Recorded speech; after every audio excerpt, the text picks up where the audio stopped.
Hello everyone, welcome back to your favorite channel. So students, +3 second semester Odia honours आम class करूँ तो core paper 4 पर बहुत पिला डिमांड आसाला तो कोर पेपर 4 आज आम क्लास करवा। कोर पेपर 4 रो जो यूनिट नंबर 1 रही तार गोटे highly probable selected long question आम डिस्कसन करवा जोटा कि आसबार चांस बहुत अच्छी। क्वेश्चनटा हूँ मध्ययुगीय ओडिया साहित्यर भित्तिभूमि विषय में विश्लेषण कर। यहाँ गोटे सिलेक्टेड लॉन्ग क्वेश्चन ये क्वेश्चन बहुत थर माने आसी जोटा कि यहाँ तो आपंकर कोर पेपर 4 को पड़े आसी बट यहाँ आगुरी कोर पेपर 2 था सीबीएसई सिलेबस ये क्वेश्चन बहुत थर आसी एग्जाम माने सेमिस्टर एग्जाम हो इंटरनल एग्जाम हो बहुत थर आसी तेणु ये क्वेश्चन को आम डिस्कसन करवा। चलते लेट करवानी स्टार्ट करवा। मध्ययुगीय ओडिया साहित्यर भित्तिभूमि विषय में आलोचना कर बा विश्लेषण कर। आलोच्य युगर अयमारंभ समय ओडिशार राजनीतिर आकाश थिला घोर तमसाच्छन्न। ओडिशार स्वाधीनता थिला मुसलमान शासक मानकर पदानत। 1568 परवर्ती समय ओडिशार गजपति अफगान मानकर अधीन थिला एवं 1592 ख्रीष्टपूर्व 1592 मोगल मानक अधीन को गला। ओडिशार गजपति राजा केवल नामक मात्र खोर्धा और ताहार आखपाख अंचल शासक हो रहिले। अकबर मृत्यु होता। अकबर मृत्यु पर जहांगीर समय ओडिशा रे विधिवत मोगल शासन आरंभ होता। जहांगीर समय मोगल शासन आरंभ है एवं सही समय से मोगल शासन समय ओडिया मोगल साम्राज्यर एक स्वतंत्र सूबा बा प्रदेश रे परिगणित है। मोगल दरबार पक्षर सूबादार माने नियुक्त होई ओडिशार शासन कार्य परिचालना करुथिले। अकबर मृत्यु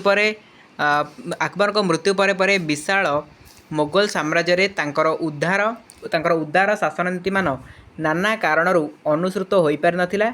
एक शक्तिशाली केंद्रीय शासनर अभाव फल समग्र देश खंड विखंडित हो पड़ता एवं देशर जातीय चरित्र नष्टभ्रष्ट हो जाइथिला। अत्याचार लुंठन असहिष्णुता मोगल राजनीतिर है मूलमंत्र। ख्रीष्टपूर्व 1607 हासिम खां ओडिशार सुबादार भाव में नियुक्ति हेले। हासिम खां ओडिया शासन मोगल अत्याचार एक विपुल करुण कहानी। खजना असुल करवा सेतेबेले सुबादार मानकर मुख्य शासन कार्य। तो सेतेबेले कौन थिला ना जो माने भी सुबादार थिले से मानकर काम थिला कौन खजना केमती आमे असुल करवा। मोगल बादशाह शासनर केन्द्र रूपे रही दरबारी सामंत मानकु विभिन्न अंचल मान जिगिरी स्वरूप देउथिले। सुबादार माने एही जिगिरीदार मानक ठारू खजना आदाय करने पक्षरे स्थानीय राजा माने अंतराय सृष्टि करुथिले। सेथिलागि जिगिरीदार मानकर निर्मम ओडिशार सुबादार होई आसिबा परे लुंठन और अत्याचार विभत्स तांडवलीला चलिला। खोर्धार राजा और अन्य राजा मानकु लुंठन करने हासिम खां बंगलार सुबादार इस्लाम खां को प्ररोचन स्थिर कले। सेतेबेले केशदास नामक जड़े राजपूत ओडिशा रे जागिरी पाई रही। हासिम खां सहित लुंठन और अत्याचार कार्य सहायता कर केशदार कार्यकलाप और ओडिशा इतिहास रे विभत्सतार चरम निदर्शन हो रही आसी। बुझेगा। देखो क्वेश्चन आमर कौन थी ना मध्ययुगीय ओडिया साहित्यर भित्तिभूमि। मध्ययुगीय ओडिया साहित्य को जीवा पूर्व आमको तार हिस्ट्री पार्ट तार पॉलिटी पार्ट देखा पड़ो है। तो से समय हिस्ट्री कौन थी से समय पॉलिटी कौन थी तो से सब मैंने केमी राजनीति चलता इतिहास तार कौन थे से समय तापर आम आसवा तार साहित्य उपरू। बुझेगा। तो यहाँ आम आलोचना करते से समय केमी राजनीति चलता आ राजनीति परवर्त समय केमी लुंठन चलता केमी अत्याचार चलला ये सब आम देखिले। एवं देखा नेक्स्ट पैराग्राफ देखूँ। केशदास थिले जड़े अत्यंत हिंदू पीड़क अत्याचारी। से तीर्थ करने छलन पुरी जाई जगन्नाथ मंदिर अधिकार करने मंदिर बेढ़ा भितर रही भितर कबाट बंद करदे और हिंदू जनतार पवित्र क्षेत्र श्रीमंदिर को गोटे दुर्गर परिणत करदे।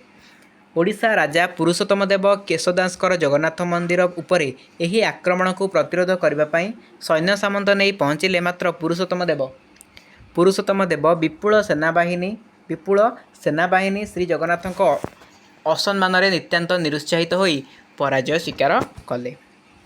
केशदास जगन्नाथ भंडारू कोटी कोटी टंकार संपत्ति लुंठन कले पुरुषोत्तम देवंकर से प्रतिरोध करिवार शक्ति रही ना। जिते जहाँ कले भी प्रतिरोध करें माइंडफुली शुणु तो बुझीपारे।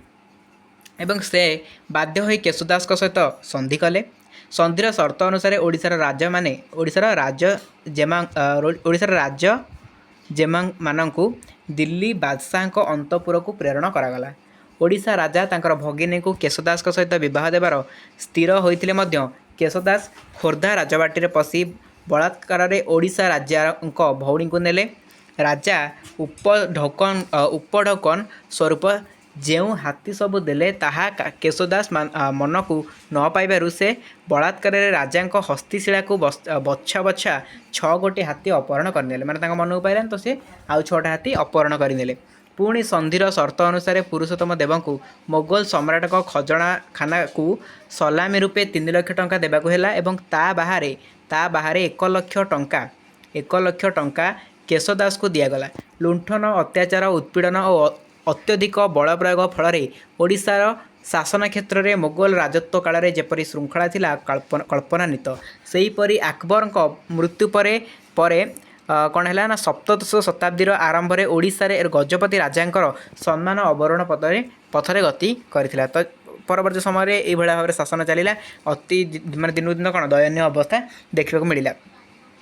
ମୋଗଲ ସମ୍ରାଟଙ୍କ ପ୍ରତିନିଧି ଭାବରେ ଭିନ୍ନ ଭିନ୍ନ ସମୟରେ ଓଡ଼ିଶାକୁ ସୁବାଦାର ହୋଇ ଆସିଥିଲେ କଲ୍ୟାଣ ସିଂହ, ମକ୍ରାମ ଖାଁ, ଜଲାୟର ଖାଁ, ମହମ୍ମଦ ବେଗ, କୁଲି ଖାଁ ଏମିତି ବହୁ ଜଣ ଆସିଥିଲେ। ଅତ୍ୟାଚାରୀ ପ୍ରବଞ୍ଚକ ସୁବେଦାର ବର୍ଗ ସେମାନଙ୍କ କ୍ଷମତା ଥିଲା ନିରଙ୍କୁଶ ଓ ସେହି କାରଣରୁ ସେମାନେ ଯାଦୃଚ୍ଛିକ ଭାବରେ ଅତ୍ୟାଚାର, ଲୁଣ୍ଠନ, ଶୋଷଣ ସୂତ୍ରରେ ଧନ ସମ୍ପଦ ଠୁଳ କରି ଓଡ଼ିଶାର ରାଜନ୍ୟ ବର୍ଗଙ୍କୁ ହୀନବୀର୍ଯ୍ୟ କରି ପକାଇଥିଲେ ଓ ଅତ୍ୟାଚାର ପୀଡ଼ିତ ନିରୀହ ଜନତାମାନଙ୍କୁ ବା ଜନସାଧାରଣଙ୍କୁ ଭୟଭୀତ କରି ପକାଇଲେ। ସେମାନେ ଆସିକି ଏମିତି କରିଥିଲେ। ସେତେବେଳେ ଇତିହାସର ନିଷ୍ଠୁର ପରିହାସରେ ଜନକଲ୍ୟାଣ ଥିଲା ସ୍ୱପ୍ନପ୍ରାୟ ଓ କଳ୍ପନାତୀତ। ଜନସାଧାରଣଙ୍କର ଧନଜୀବନ ପଦେ ପଦେ ବିପନ୍ନ ହୋଇପଡ଼ୁଥିଲା। ମୋଗଲ ସୁବାଦାରମାନଙ୍କର ଅତ୍ୟାଚାର, ଲୁଣ୍ଠନ ଓ ଶୋଷଣର ସୁଯୋଗ ନେଇ ଓଡ଼ିଶାର ବିଭିନ୍ନ ଅଞ୍ଚଳରେ ଖଣ୍ଡାୟକ ସର୍ଦ୍ଦାରମାନେ ବାହୁବଳରେ କ୍ଷୁଦ୍ର କ୍ଷୁଦ୍ର ରାଜାମାନେ ପ୍ରତିଷ୍ଠା କରିଥିଲେ ଓ ଜନସାଧାରଣଙ୍କୁ ସହଜ ଉପାୟରେ ଶୋଷଣ କରୁଥିଲେ। ଜନତାର ଜୀବନ ଥିଲା ଅତ୍ୟାଚାର ମୂର୍ଚ୍ଛିତ ଏବଂ ଶୋଷଣ ପୀଡ଼ିତା। ସମ୍ରାଟ ଶାହାଜାହାନଙ୍କ ରାଜତ୍ୱ କାଳରେ ଓଡ଼ିଶାର ଏତାଦୃଶ ଦୟନୀୟ ରାଜନୈତିକ ଚିତ୍ର ଥିଲା ନିତ୍ୟ ନୈମିତିକ ଓ ସୁଦୂର ପ୍ରସାରୀ। ସମ୍ରାଟ ଶାହାଜାହାନରେ ପୀଡ଼ିତ ହୋଇଥିଲେ। ଶାହାଜାହାନ ରୋଗରେ ଏଇଟା ହେବ କଟିଯାଇଛି କ'ଣ ପୀଡ଼ିତ ହୋଇଥିଲେ। ତାଙ୍କର ପୁତ୍ରମାନଙ୍କ ମଧ୍ୟରେ ଦିଲ୍ଲୀ ରାଜସିଂହାସନ ଲାଗି ପ୍ରବଳ ଦ୍ୱନ୍ଦ୍ୱ ଦେଖାଦେଲା ଓ ତାହା କ୍ରମେ ସମଗ୍ର ଦେଶରେ ଭୟଙ୍କର ଯୁଦ୍ଧରେ ପରିଣତ ହେଲା। ତ ଶାହାଜାହାନଙ୍କ ପୁତ୍ର ଥିଲେ କିଏ? ଦାରା। ସିଏ ଧର୍ମପରାୟଣ, ନିଷ୍ଠାପର ଆଉ ପରୋପକାରୀ ଉଦାରନୀତିର ପକ୍ଷପାତୀ ଜଣେ ସଂସ୍କୃତି ସମ୍ପନ୍ନ ବିଦ୍ୱାନ ଥିଲେ। କିନ୍ତୁ ଔରଙ୍ଗଜେବ ଥିଲେ କୂଟନୀତି ପରାୟଣ, ନିଷ୍ଠୁର ଆଉ ଅସହିଷ୍ଣୁ। ଆପଣ ତ ପଢ଼ିଥିବେ ହିଷ୍ଟ୍ରିରେ ଔରଙ୍ଗଜେବଙ୍କର ମାନେ କ୍ୟାରେକ୍ଟର କେମିତିକା ଥିଲା। ଦାରା ଆଉ ଔରଙ୍ଗଜେବଙ୍କ ମଧ୍ୟରେ ଦିଲ୍ଲୀ ସିଂହାସନ ଲାଗି ଯେ ଯୁଦ୍ଧ ତାହା ଯଥାର୍ଥରେ ଥିଲା ସଂସ୍କୃତି ରାଜନୀତିର ସଂଘର୍ଷ। ମାନେ ଦାରା ଆଉ ଔରଙ୍ଗଜେବ କିଏ ଦିଲ୍ଲୀ ସିଂହାସନ ଆରୋହଣ କରିବେ ତାକୁ ନେଇ ଯୁଦ୍ଧ ଚାଲିଥିଲା। ଦୁର୍ଭାଗ୍ୟବଶତଃ ସଂସ୍କୃତିର ନିର୍ମମ ପରାଜୟ ଘଟିଲା। ଦାରା ଏହି ଯୁଦ୍ଧରେ ନିଷ୍ଠୁର ଭାବରେ ନିହତ ହେଲେ ଏବଂ ଔରଙ୍ଗଜେବ ଭାଇର ରକ୍ତଧାରା ଅତିକ୍ରମ କରି କ'ଣ କଲେ? ସଦର୍ପରେ ଦିଲ୍ଲୀ ସିଂହାସନ ଆରୋହଣ କଲେ। ତ ଏଇଠି ଦାରାଙ୍କର ମୃତ୍ୟୁ ଘଟିଲା ଆଉ ଏଇଠି କ'ଣ ଔରଙ୍ଗଜେବ ତାଙ୍କର ଶାସନ ନୀତି ଆରମ୍ଭ କଲେ, ଶାସନ କାର୍ଯ୍ୟ ଆରମ୍ଭ କଲେ। ବୁଝିଲା? ତ ଏମିତି ଅଛି। ଏହି ଲୋମହର୍ଷକ ଘଟଣାର ରାଜନୈତିକ ଏବଂ ନୈତିକ ପ୍ରଭାବ ଦେଶର କୋଣେ କୋଣେ ବିଚ୍ଛୁରିତ ହୋଇପଡ଼ିଥିଲା। ଔରଙ୍ଗଜେବଙ୍କ ରାଜତ୍ୱ କାଳରେ ଦେଶର ଅବସ୍ଥା ବିଶେଷ ଦୟନୀୟ ହୋଇପଡ଼ିଲା।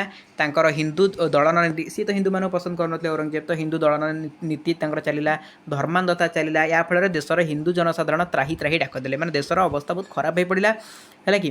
ତ ହିନ୍ଦୁ ମନ୍ଦିର ମାତ୍ରକେ ଭଙ୍ଗାଗଲା ଏବଂ ତା ସ୍ଥାନରେ ନିର୍ମିତ ହେଲା ମସଜିଦ୍। ତ ହିନ୍ଦୁ ମନ୍ଦିର ଭାଙ୍ଗି ଦିଆଗଲା, ମସଜିଦ୍ ହେଲା। ଯେମିତି ଆମର ପହଲଗାମ ଆଟାକରେ ହେଇଥିଲା, ତ ସେଇ ଟାଇପ୍ର ଜିନିଷ ଏଠି ଘଟିଲା। ମାନେ ହିନ୍ଦୁମାନଙ୍କୁ କୌଣସି ପ୍ରକାର ପ୍ରାୟୋରିଟି ଦିଆଗଲା ନାହିଁ। ବୁଝିପାରୁଛି? ତ ସେଇ ଜିନିଷ ଏଠି ଲେଖା ହେଇଛି, ଆପଣ ପଢ଼ିବେ ଜାଣିପାରିବେ। ତାପରେ ଦେଖିବା ନେକ୍ସଟ ପାରାଗ୍ରାଫ। ଉପେନ୍ଦ୍ର ଭଞ୍ଜ ସମ୍ରାଟ ଔରଙ୍ଗଜେବଙ୍କର ଥିଲେ ସମକାଳୀନ। ଏଇଠି ଆମେ ଆସିବେ ଲିଟରେଚର ଉପରକୁ। ମାନେ ଆମର ସାହିତ୍ୟ ଏଇଠୁ କେମିତିକା ଥିଲା, ଏବେ ଆମେ ସେଇତିକ ପଢ଼ିବା ସାହିତ୍ୟ, ହେଲା। ଏତକ ତ ଆମର ହିଷ୍ଟ୍ରି ପଲିଟି ଜାଣିଗଲେ ସେ ସମୟରେ କେମିତି କ'ଣ ଥିଲା। ଏବେ ସାହିତ୍ୟ କ'ଣ ଥିଲା ସେ ସମୟରେ ସେଇଟା ଆମେ ଦେଖିବା। ତାହେଲେ କ'ଣ ଏଇଠି ଦେଖିଲେ? ଉପେନ୍ଦ୍ର ଭଞ୍ଜ ମଧ୍ୟ ସେହି ସମୟରେ ଥିଲେ। ମୋଗଲ ରାଜତ୍ୱର ବିଭୀଷିକାମୟ ଅତ୍ୟାଚାର ଆଉ ଶୋଷଣର ମର୍ମନ୍ତୁଦ ଦୃଶ୍ୟ ଦେଖିକରି ଉପେନ୍ଦ୍ର ଭଞ୍ଜ ନିଜେ ହୁଏତ ବହୁବାର ପ୍ରତ୍ୟକ୍ଷ କରିଥିବେ ମୋଗଲ ଅତ୍ୟାଚାରରେ। ବହୁ କରୁଣ କାହାଣୀ ତାଙ୍କର କୋମଳ କବି ହୃଦୟକୁ ନିଷ୍ଠୁର ଆଘାତ ପୀଡ଼ନରେ ହୁଏତ ବହୁବାର ଜର୍ଜରିତ କରିଥିବ। ମାତ୍ର ସେସବୁ ମର୍ମନ୍ତୁଦ କାହାଣୀ, ଘନଘଟା ରାଜନୈତିକ ବିଭୀଷିକାର ଲୋମହର୍ଷକ ଚିତ୍ର ସମ୍ପର୍କରେ ଭଞ୍ଜଙ୍କ ଲେଖନୀ ଏକାବେଳକେ ନୀରବ ରହିଅଛି। उपेन्द्र तांको जीवनर अंतिम अवस्था सुधा ओडिशारे अन्याय अत्याचार मर्मन्तुत घटना मान अवश्य देखिथिले। सेतेबेले ओडिशार दुर्बल राजा रामचंद्र देव द्वितीय अवस्था चक्र पड़ी मुसलमान धर्म ग्रहण करने को बाध्य होते, मात्र तांकर पाटराणी हिंदू नारीर सकल सम्मान नहीं विधर्मी स्वामी को परित्याग कले और संभवतः सेतेबेले एकमात्र सांस्कृतिक केन्द्र भंजभूमि घुमुसर गढ़ में आश्रय नेले। सेहिठारे ही पुत्र वीरकिशोर देवंकर जन्म मोगल अत्याचार आउ उत्पीड़न फल से काल हिंदू राजपरिवार पर्यंत किपरि घोर विपर्ययर सम्मुखीन होते से बहु घटना भितर यह हुए तो गोटे। ताहले उपेन्द्र भंज जो से समय यह सब देखी देखी से नीरव रही थे, कारण से समय से कौन प्रकार जिनस लिखि पार नी। एक तो कवि हृदय व्यथित होता, से चाहिए भी लिखे केमती लिखिले माने कौन कार्यानुष्ठान नियाजिब, जेहेतु औरंगजेब शासन चली तो गोटे निष्ठुर शासन चली, तेणुकर से देखिक न देखला भाई नीरव रहा पड़ूला। रीतिजुगर अयमारंभ काल में ओडिशार सम्मिलिप्त राजनीतिक आकाश बहु विभिष्टतार असंख्य धूम्रकुंडली मध्य एकाबेळेके आच्छादित हो पड़ा। सामंत शासित समाजर अगणित उत्पीड़न समाज जीवन म्रियमाण हो पड़ा। तथापि ए जातिर सांस्कृतिक चेतना मरी पारि नथिला। ओडिशार पारंपरिक संस्कृति और आध्यात्म भाव मोगल शासनर बहु अशांति और उपद्रव मध्य प्रकृत में निष्प्रभ हो पड़ा सीना एका बेलके लोप पाई जाए ना। हूँ तो से समय लिटरेचर टी हैम्पर होता, से समय साहित्य आमर प्रभावित होता सब कारण, किंतु कौटि ना कौटि पुणी से धीरे धीरे स्टार्ट है चलला पुणी आउ थे। देश में पांडितर आदर थिला, संस्कृति साहित्यर परिशीलन में ओडिशार राजदरबार मान सामयिक भाव में शांतिर आस्वाद पाउथिले।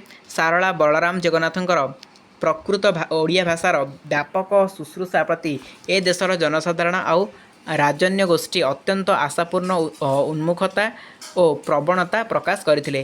राजनीतिक आकाशर घोर विभिष्टता मध्य विभिष्टतामय विभीषिका सत्वे घुमुसर भंज राजवंश निवृत्तरे ओडिया भाषा साहित्यर परिचर्या करथिले और भयंकर दुसमय माने एते भयंकर दुसमय आसिकी मध्य से समय आमर कौन ओडिया भाषा साहित्य बंची रही।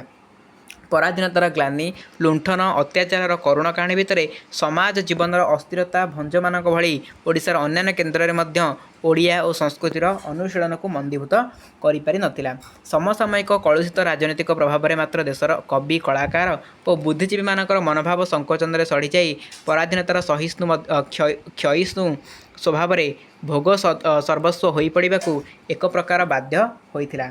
गुमुसरे भंज दरबार भली ए देशर राजदरबार मानकर ही रीतिजुगर काव्य एक प्रकार बाध्य होइथिला। घुमुसरे भंज दरबार भली ए देशर जन दरबार ही रीतिजुगर काव्य साहित्यर प्राण प्रतिष्ठा होइथिला। ताले घुमुसर ही यार प्राण प्रतिष्ठा होइथिला। तेणु राजन्य गोष्ठी रुचि ए जुगर साहित्य नियंत्रित होई एकांत विलासमय एवं संभोग परिपूर्ण हो पड़ी।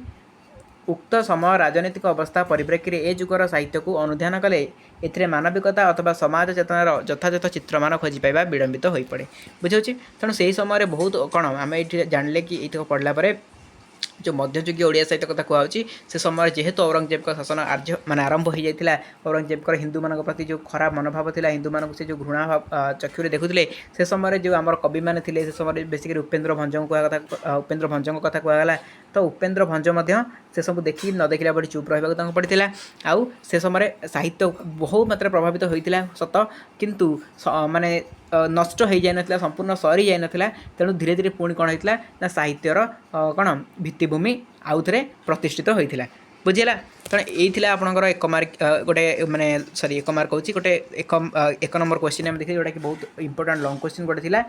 तो ये क्वेश्चन निहाती भाव हेल्पफुल रहा आपंप पीडीएफ टेलीग्राम अवेलेबल हो डिस्क्रिप्शन बॉक्स में लिंक अच्छी क्लिक कर समस्त जॉइन कर जातु पीडीएफ नहीं कि नोट करदे। ये क्वेश्चन बहुत इंपोर्टेंट अच्छी। ओके चलते ये क्लास को अटेंड करवा। Thank you so much.